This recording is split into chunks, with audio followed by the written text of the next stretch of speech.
మేడ కట్టారు. అధ్యక్ష, ఇది మోస్ట్ డిజాస్ట్రస్ రూలింగ్, ఇది most disappointment budget. Congress disastrous పరిపాలన వల్ల రాష్ట్ర ఆదాయం మీద నెగటివ్ ఎఫెక్ట్ చూపిస్తుంది. రాష్ట్ర ఆదాయం అంతకంతకు క్షీణిస్తా ఉంది. మరి అనుభవం గల్ల బట్టి గారు ఇప్పుడు ఏం చేయాలి చెప్పాలి ఈరోజు. ఎందుకంటే అయితే తమ యొక్క పరిపాలన వైఫల్యాలను సరి చేసుకోవాలి, లేదంటే రేవంత్ రెడ్డి గారి ఫార్ములా ప్రకారం ప్రభుత్వ భూములు అమ్మాలి. ఏనుముల వారి పాలనలో మరి ఎన్ని భూములు కథం పట్టిస్తారో తెలియదు అధ్యక్ష. ఎందుకంటే అధ్యక్ష, గచ్చిబౌలిలో 400 ఎకరాలను వేలం చేయడం ద్వారా 30,000 కోట్లు రాబట్టాలని నిర్ణయించారు. ఇప్పటికే టీజీఏసీ భూములు తాకట్టు పెట్టి 10,000 కోట్ల రూపాయలు అప్పు తెచ్చారు. ఇప్పుడేమో హెచ్ఎండిఏ ఆస్తులు తాకట్టు పెట్టి మరో 20,000 కోట్ల అప్పు తెస్తామని మొన్ననే అసెంబ్లీలో సమాధానం చెప్పారు. హెచ్ఎండబ్ల్యూఎస్ఎస్ జిహెచ్ఎంసీ ఆస్తులు తాకట్టు పెట్టి మరో 20,000 కోట్లు అప్పు తెచ్చే ప్రయత్నం చేస్తున్నారు. హౌసింగ్ బోర్డు భూములు అమ్మకం ఇప్పటికే షురువైపోయింది. నాడేమో ప్రభుత్వ భూములు పెద్దలు ఇచ్చిన ఆస్తని, జాతి సంపదని, చచ్చిపోతే బొంద పెట్టడానికి జాగుండదని రేవంత్ రెడ్డి గారు చాలా గొప్పగా సుభాషితాలు చెప్పారు. ఇవాళనేమో అధికారంలో రాగానే బరాబర్ భూములు అమ్ముతామంటున్నారు, అమ్మకానికి నోటిఫికేషన్లు ఇవ్వడం షురువైపోయింది. అధ్యక్ష, అమ్మొద్దని ఆక్షేపించిన నోటితోనే ఇవాళ భూములను అర్రాస్ పాట పాడుతా ఉన్నారు అధ్యక్ష. దీన్ని వాటన్ తీరు మాట్లాడే దిగజారుడు రాజకీయం అంటారు అధ్యక్ష. మొత్తంగా 50,000 కోట్ల రూపాయల ఆస్తులు తాకట్టు పెట్టి లేదా ఆస్తులు అమ్మడం ద్వారా భూములను ఆస్తులను 50,000 కోట్లను సమీకరించే ప్రయత్నం చేస్తున్నారు. అంటే ఏంది అధ్యక్ష, అందిన కాడికి అప్పులు చేసుడు, విచ్చలవిడిగా భూములమ్ముడు, ఇదేనా మీ మార్కు పాలన అని అడుగుతా ఉన్నా. తన పరిపాలన నెగటివ్ ఎఫెక్ట్ వల్ల రాష్ట్ర ఆర్థిక వృద్ధి రేటు తగ్గిపోతుంది. తన వైఫల్యాన్ని కప్పుపుచ్చుకోవడానికి ఈ మధ్య కొత్త వాదన శురు చేశారు. ఏంటంటే అధ్యక్ష, దేశమంతా ఆర్థిక మాంద్యం ఉందని, అందుకే ఆదాయం తగ్గిందని సెలవిస్తున్నారు. అధ్యక్ష, ఒక నిమిషం వినాలి సార్, మంత్రి గారు వినండి. అధ్యక్ష, కర్ణాటక, మహారాష్ట్ర, తమిళనాడు, ఆంధ్రప్రదేశ్ సహా దేశంలో ఎక్కడా కనిపించని ఆర్థిక మాంద్యం ఇవాళ తెలంగాణలో మాత్రమే ఎందుకుంది?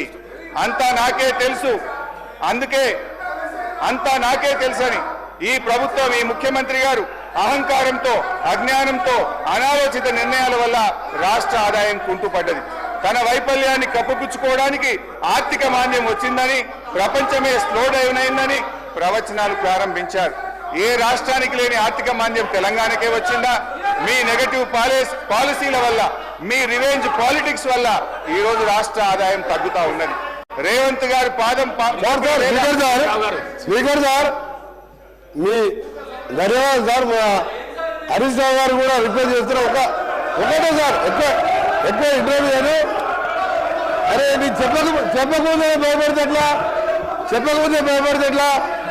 సార్ హరీష్ రావు గారు అమ్మకాల గురించి ఇతర విషయాలు చెప్తున్నారు. నేను ఒకటే మీరు పర్మిషన్ కొని సార్ ఎట్లా ఈ రాష్ట్రాన్ని సార్ ఒక దేశ చరిత్రలో ఎక్కడ లేని విధంగా ఎన్నికల ముందు ఒక 2 మాసాల ముందు ఔటర్ రింగ్ రోడ్ అనే రోడ్డుని ఫ్యూచర్ హైదరాబాద్ డెవలప్ చేయడానికి గతంలో హైటెక్ సిటీ కట్టి ఆ తర్వాత ఇంకా కూడా ఎక్స్పెన్షన్ చేయాలంటే ఔటర్ రింగ్ రోడ్ కాంగ్రెస్ ప్రభుత్వం రాజశేఖర రెడ్డి గారు ముఖ్యమంత్రిగా ఉన్నప్పుడు ఔటర్ రింగ్ రోడ్ వేసి అక్కడే జిఎంఆర్ ఎయిర్పోర్ట్ కట్టి అక్కడనే ఫైనాన్షియల్ డిస్ట్రిక్ట్ కోకాపేట్ ఎస్సీజెడ్తో పాటు ఇవాళ హైదరాబాద్ ఈ స్టేజ్లో బెంగళూరు తర్వాత ఉన్నదంటే Congress party PV Narasimha Rao expressway కలుపుకుంటూ మెట్రో వరల్డ్ క్లాస్ మెట్రో తీసుకొచ్చి హైదరాబాద్ డెవలప్ చేస్తే సార్ 2 మాసాల ముందు ఎన్నికల 2 విషయాలు చెప్తా సార్ మీకు. మన తెలంగాణ సభ్య సమాజం తలదించుకునే విధంగా ఔటర్ రింగ్ రోడ్డుని కమిషన్ కక్కుర్తుపడి 7,300 కోట్లకు రోడ్డు రంపిన ఘన చరిత్ర ఈయన సార్ వీళ్ళది. రెండవది సార్ ఎక్సైజ్ ఎప్పటివరకు సార్ ఎక్సైజ్ షాప్స్ రెస్టారెంట్ ఇది ఇంకా 3 నెలల సమయం ఉంటే 3 నెలల ముందే అప్లికేషన్ తీసుకొని నిరుద్యోగుల దగ్గర 2,000 కోట్ల రూపాయల నాన్ రిఫండబుల్ పేరు మీద వసూలు చేసి షాపులు కేటాయించుకొని ఎన్నికల ముందు చేసిన కథలు, ఇక భూముల అమ్మకాలు, కోకాపేట్ల యాక్షన్లు, వీళ్ళ బిరామీలు 100 కోట్ల లెక్క పేర్లు భూముల చరిత్ర మేము చెప్తాం, ఆ రిప్లై చెప్తాం. హరీష్ రావు గారు దేశంలో, రాష్ట్రంలో, మన దేశంలో కాదు ప్రపంచంలో ఎక్కడ కూడా మీ కట్టే ఓటు విలువ అధ్యక్ష, ఆ కన్స్ట్రక్షన్ కాస్తే 6,500 కోట్లు, రోడ్డు ల్యాండ్ ఎక్వేషన్ కలితే కదా ఆ రోడ్డు విలువ 1,00,000 కోట్ల పైన ఉంటుంది అధ్యక్ష. రోడ్డు నమ్ముకుంటారు అధ్యక్ష ఎవరైనా? ఈయన భూముల అమ్మకాల గురించి మాట్లాడుతున్నాడు. హరీష్ రావు గారు భూముల అమ్మకాలు మాట్లాడుతున్నారు. హరీష్ రావు గారు మొత్తం తెలియదు అధ్యక్ష. హరీష్ రావు ముందు పెట్టి మాట్లాడిపిస్తారు, వెనక నడిపించే 2-3 ఉన్నారు. హరీష్ రావు మొత్తం తెలియదు. దయచేసి మీ చరిత్ర తెలుసుకొని మాట్లాడండి. హరీష్ రావు గారు.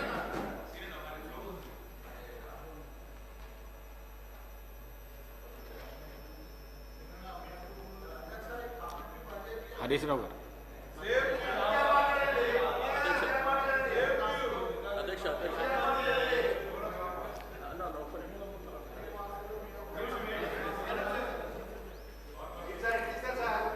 శ్రీనివాస్ యాదవ్. అధ్యక్ష, మీకు ధన్యవాదాలు తెలియజేస్తూ, ఇప్పుడు మొన్న 2 days బ్యాకే 3 రోజుల క్రితమే చెప్పినాం అధ్యక్ష, ఇప్పుడు బడ్జెట్ మీద మాట్లాడాలనేటువంటిది మీరు అవకాశం ఇచ్చారు అధ్యక్ష. దయచేసి గౌరవ డిప్యూటీ సీఎం గారు, అదేవిధంగా శాసనసభ వ్యవహారాల మంత్రి గారు వారు కూడా ఇక్కడే ఉన్నారు. నేనేమంటా, మొన్న కూడా చెప్పిన, ఇట్లా ప్రతిసారి ఇంటరప్షన్ ఉండి మీరు మాట్లాడతాం మేము మాట్లాడతాం అనుకుంటూ పోతే అది పద్ధతిగా ఉండదని చెప్పి, మీరు ఆల్రెడీ డిప్యూటీ సీఎం గారు రాసుకుంటారు, వారు రిప్లైలో చెప్తారు, మధ్యలో ఏదైనా లెజిస్లేచర్ అఫైర్ మినిస్టర్ గారు ఉంటే మాట్లాడతారు. అనవసరంగా అక్కడి నుంచి మీరు, ఇక్కడి నుంచి మేము, ఇట్లా ప్రతిసారి ఇదే విధంగా వెళ్తే అధ్యక్ష సభ నడవడం ఇబ్బంది అవుతుంది అధ్యక్ష. దయచేసి మీరు అవకాశం ఇచ్చారు, మా హరీష్ రావు గారికి అవకాశం ఇచ్చారు, వారు కంప్లీట్ చేసిన తర్వాత మాట్లాడుకోమని చెప్పండి అధ్యక్ష. ప్రతిసారి ఇట్లయితే వాళ్ళకి ఇబ్బందే మాకు ఇబ్బంది అధ్యక్ష. ఇప్పుడు వాళ్ళు అడుగుతారు, మధ్యలో మేము అడుగుతాం. కాబట్టి దయచేసి మీకు రిక్వెస్ట్ చేసేది, దయచేసి మధ్యలో ఎవరికి అవకాశం ఇవ్వకుండా వారు కంప్లీట్ చేసిన తర్వాత మీరు మాట్లాడుకోండి. సార్ అధ్యక్ష, శ్రీనివాస్ యాదవ్ గారు నీతులు మాకు చెప్తా ఉన్నారు అధ్యక్ష. అటువైపు కూడా అందరికి చెప్తే బాగుంటుండే అధ్యక్ష. రెండవది, నేను దయచేసి హరీష్ రావు గారిని కోరుతా ఉన్నాను. Is a senior member, he held legislative affairs ministry, also finance minister. Slogans అనేది సరికాదు అధ్యక్ష. Let him put forward his view points. We are here and honourable deputy chief minister taking the notes. వాస్తవాలకు దగ్గరగా మాట్లాడండి అధ్యక్ష. మా సభ్యులు కూడా ఉన్నారు, మొత్తం యావత్ రాష్ట్ర ప్రజానీకం కూడా వింటా ఉన్నారు. ఈరోజు వాస్తవానికి దూరంగా మాట్లాడి స్లోగన్స్ ఇచ్చే కార్యక్రమం చేస్తే డెఫినెట్లీ అధ్యక్ష, ఇక్కడ కూడా ఉన్న మా కాంగ్రెస్ పార్టీ శాసనసభ్యులు ఎందుకు ఇంటారు అధ్యక్ష? ఎందుకు ఇంటారు అధ్యక్ష? ఇష్టారాజ్యంగా అడ్డగోలుగా సత్యదూరమైన మాటలు మాట్లాడితే కూర్చోమంటే ఎందుకుంటారు సార్? మీరు సత్యం మాట్లాడండి, వినడానికి ఆస్కారం ఉంటుంది. మీరు చెప్పేదంతా చెప్పుకుంటూ పోతా ఉన్నారు. దయచేసి అధ్యక్ష, ఇప్పటికే 35-40 నిమిషాలు మాట్లాడారు వారు. దయచేసి మొత్తం అన్ని సబ్జెక్ట్స్ అయిపోయినాయి అధ్యక్ష. వారిది సబ్జెక్ట్స్ అన్ని మాట్లాడినరు. మహిళల గురించి మాట్లాడినరు, సంక్షేమాన్ని గురించి మాట్లాడినరు, విద్యార్థుల గురించి మాట్లాడినరు, ఉన్న సబ్జెక్ట్స్ అన్ని మాట్లాడినరు, పరిశ్రమలకు సంబంధించి అన్ని సబ్జెక్ట్స్ మాట్లాడిన మళ్ళీ ఇంకేంది అధ్యక్ష? దయచేసి కంక్లూడ్ చేయమని కోరుతా ఉన్నా అధ్యక్ష. ఏం అన్యాయం శ్రీధర్ అన్న ఇది. అధ్యక్ష, శ్రీధర్ బాబు గారిని గౌరవిస్తూ వారి మాటల్ని పాజిటివ్గానే తీసుకుంటున్నాం అధ్యక్ష. మా ప్రయత్నం ఏదన్నా ఉందంటే ప్రభుత్వం యొక్క దృష్టి ఆకర్షించాలి, గౌరవనీయులు బట్టి విక్రమార్క గారి దృష్టిని ఆకర్షిస్తే ఏదైనా కొత్త పేదలకు, దళితులకు, గిరిజనులకు లాభమవుతుందనే తాపత్రయం తప్ప మిమ్మల్ని ఏదో విమర్శిస్తే మాకేదో వస్తుందనేది ఏం లేదు అధ్యక్ష. అధ్యక్ష, ఇప్పుడు పోయిన బడ్జెట్లో ఎస్సీ ఎస్టీలకు ఇల్లు కట్టడానికి 1,00,000 రూపాయలు ఎక్కువ ఇస్తామన్నారు. ఈ బడ్జెట్లో తీసేసిండ్రు. మా తన్లాట ఏంది? బట్టి గారి దృష్టిని ఆకర్షించడం ద్వారా ఈ రాష్ట్రంలో దళిత గిరిజనులకు ఇండ్లు కట్టుకోవడానికి 6 లక్షలు రావాలనే తన్లాట తప్ప ఇంట్లో ఏమైనా విమర్శ ఉందా అధ్యక్ష? అర్థం చేసుకోవాలి. కానీ అధ్యక్ష, ఈ రాష్ట్రంలో ఇలా ఆర్థిక మాంద్యం వచ్చిందని ముఖ్యమంత్రి గారు సెలవిచ్చారు. ప్రపంచమంతా ఆర్థిక మాంద్యం ఉంది, దేశమంతా ఆర్థిక మాంద్యం ఉంది, మన రాష్ట్రంలో కూడా ఆర్థిక మాంద్యం వచ్చిందని గౌరవ ముఖ్యమంత్రి గారు ఈ మధ్య మాట్లాడుతూ ఉన్నారు అధ్యక్ష. అయితే నేను ఇక్కడ చెప్పాల్సిన పాయింట్, మంచి ఆర్థిక మంత్రి గారు వింటే ఇది సరి చేసుకుంటే మన రాష్ట్రానికి మేలు అవుతుంది అధ్యక్ష. నేను మంచి డేటాతో రీసెర్చ్ చేసి కొన్ని మంచి సలహాలు ఇవ్వాలనే ఉద్దేశంతోనే వచ్చిన, అది మీరు రిసీవ్ చేసుకునే దాన్ని బట్టి ఉంటుంది అధ్యక్ష. జిఎస్టీ వృద్ధి రేటులో తగ్గుదల అధ్యక్ష. 2023-24 జిఎస్టీలో 46,500 కోట్లు మన రాష్ట్రానికి వస్తే వీళ్ళు బడ్జెట్లో 58,594 కోట్లు ప్రతిపాదించారు. యాజ్ పర్ కాగ్ రిపోర్ట్, నా సొంతది కాదు అధ్యక్ష, కాగ్ రిపోర్ట్ కూడా నా దగ్గర ఉంది. కాగ్ రిపోర్ట్ ప్రకారంగా గత 11 నెలల్లో మన రాష్ట్ర జిఎస్టీ వృద్ధి రేటు కేవలం 5.5% మాత్రమే. మీరు పెట్టుకున్నదేమో 20%. కాగ్ రిపోర్ట్ ప్రకారంగా జిఎస్టీ వృద్ధి రేటు 5.5%. అంటే దీన్ని బట్టి ఏమర్థమవుతుంది అధ్యక్ష? అంచనాలకు దూరంగా మీరు బడ్జెట్ను ప్రతిపాదిస్తున్నారు. ఎట్ ద సేమ్ టైం అధ్యక్ష, మన పక్క నుండే కర్ణాటక 10.72% వృద్ధి రేటు, మహారాష్ట్ర 12% వృద్ధి రేటు, దేశ వృద్ధి రేటు 10%గా నమోదైంది. అంటే ఆర్థిక మాంద్యం దేశమంతా ఉండాలి కదా, కర్ణాటకలో ఎందుకు లేదు, మహారాష్ట్రలో ఎందుకు లేదు, దేశంలో ఎందుకు లేదు, తెలంగాణలోనే ఎందుకుందో ఒక్కసారి మీరు ఆత్మవిమర్శ చేసుకోండి. జిఎస్టీ ప్రవేశపెట్టినప్పటి నుంచి ఏ ఒక్క సంవత్సరం కూడా తెలంగాణ రాష్ట్ర జిఎస్టీ వృద్ధి రేటు దేశం కంటే తక్కువ ఎప్పుడూ లేదు. మీ పాలనలో మొదటిసారిగా దేశం యొక్క యావరేజ్ కంటే తెలంగాణ రాష్ట్ర జిఎస్టీ వృద్ధి రేటు తగ్గడం ఇది సిగ్గుచేటు, ఇది మీ పరిపాలన వైఫల్యం అని చెప్పి నేను గుర్తు చేస్తా ఉన్నా. రెండవది స్టాంప్స్ అండ్ రిజిస్ట్రేషన్. బీఆర్ఎస్ పాలనలో స్టాంప్స్ అండ్ రిజిస్ట్రేషన్ ఆదాయం ఇయర్ ఆన్ ఇయర్ పెరిగింది అధ్యక్ష. పెద్ద నోట్ల రద్దు, కరోనా వంటి ఆర్థిక ఉత్పాతాలను కూడా తట్టుకొని మేము ఆదాయం పెంచి చూపించాం. 2014-15 మా ప్రభుత్వం వచ్చిన మొదటి సంవత్సరంలో స్టాంప్స్ అండ్ రిజిస్ట్రేషన్ ఆదాయం 2,822 కోట్లు అధ్యక్ష. 2023-24 నాటికి మేము దిగిపోయే సంవత్సరానికి 14,588 కోట్లకు పెరిగింది. Average aggregate growth rate 25.62%. ఇది కేసీఆర్ గారి పరిపాలనపై సృష్టించిన పాజిటివ్ వైబ్రేషన్ వల్ల ఇది సాధ్యమైంది అధ్యక్ష.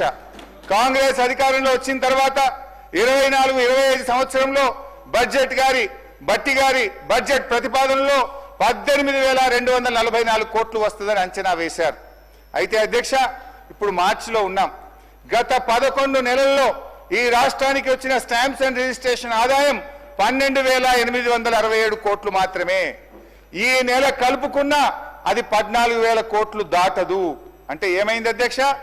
పోయిన సంవత్సరం బీఆర్ఎస్ పాలనలో వచ్చిన దానికంటే కూడా స్టాంప్స్ అండ్ రిజిస్ట్రేషన్ లో తక్కువ ఆదాయం వస్తుంది, నెగటివ్ గ్రోత్ రేట్ నమోదైంది. మీ అంచనాల కంటే దాదాపు 4,000 కోట్ల రూపాయలు ఇవాళ ఆదాయం తగ్గిందంటే మీ అంచనాలు తప్పినాయి, మీ పాలనలో ఎక్కడో లోపం ఉంది. ఒక్కసారి ఆత్మవిమర్శ చేసుకోండి అని చెప్పి మనవి చేస్తా ఉన్నా. ఎట్ ద సేమ్ టైం అధ్యక్ష, పక్కనుండే రాష్ట్రాలు కూడా ఒక్కసారి చూస్తే తమిళనాడు వాళ్ళ అంచనాల్లో 90% రీచ్ అయింది, మహారాష్ట్ర 93% రీచ్ అయింది, కర్ణాటక 85% రీచ్ అయింది. కానీ తెలంగాణకు వచ్చేసరికి అంచనాల్లో 77% మాత్రమే రీచ్ అయ్యాం. అంటే ఆర్థిక మాంద్యం ప్రపంచంలో లేదు, దేశంలో లేదు, మీ బుద్ధి మాంద్యం ఉన్నది, మీ ఆలోచనలో మాంద్యం ఉన్నది అనేది మీరు అర్థం చేసుకోవాల్సినటువంటి అవసరం ఉంది అధ్యక్ష. అట్లే వెహికల్ సేల్స్ 2023-24 ఆర్థిక సంవత్సరంలో మా పాలన ఉన్నంత వరకు వాహనాల అమ్మకాలు జోరుగా సాగాయి.